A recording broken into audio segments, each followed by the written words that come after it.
壮汉竟直接开始爆裂。不只是他，教室里所有卡点进入的人都纷纷炸开，鲜血横飞，有几个幸存的女生忍不住撑着桌子干呕。我目瞪口呆地看着几台机器驶进教室，开始收拾残局，而台上的老师就像是没看到这一幕，仍在自顾自地镇定讲课。这40分钟里，教室里的空气无限接近于窒息。下课铃声终于响起，老师非常及时地停止了讲课。我既感到害怕，又忍不住松了口气。根据我的观察，貌似只要遵从了黑板上的规定，就不会有什么大碍，哪怕全程没有听进去老师讲课的内容，也没出现任何问题。正当我松了口气走出教室的时候，教学楼里又传出了新的广播：恭喜各位还活着，可以继续听课。本校学生共有3000名，在第1堂课结束后还剩800名。可以预见，今天食堂的午餐将会非常丰盛。听到这里，我的心咯噔一跳，不知道别的教室都是些什么规则，但这个死亡率实在是有些吓人了。课间将有20分钟休息时间，请各位不要浪费，可以在操场、食堂等地方好好放松心情，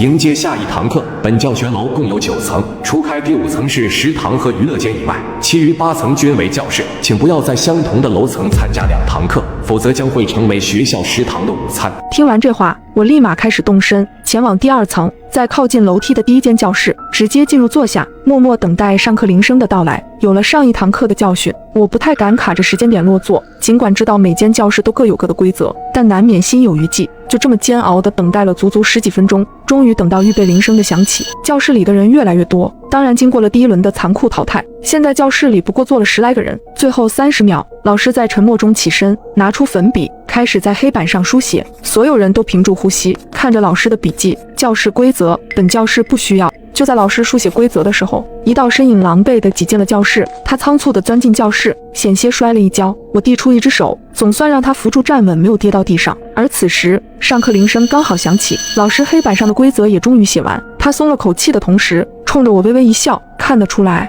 哪怕很慌张，但他还是保持着礼貌。可我转头看去，却发现老师书写的最后2个字竟是表情。教室规则，本教室不需要表情。本来准备还女孩一个微笑的我，顿时僵住了脸。随着一声恐怖的尖叫响起，我身旁的女孩竟直接被劈成了2半。我明白，哪怕我的肌肉已经忍不住颤抖，我的脸上也不能有任何变化。40分钟后，直到这道熟悉的声音伴随着下课铃声响起，我总算长长的吐了一口气。恭喜各位还活着，可以继续听课。在第2堂课结束后，本校还剩220名学生。惊魂未定之下，我扫了一眼整间教室，本来坐着的10几个人，现在仅剩下2、3道身影。想要憋住40分钟不动声色，对于人的耐力和体力算是相当大的考验。规则依旧，课间将有20分钟休息时间，请各位不要浪费，可以在操场、食堂等地方好好放松心情，迎接下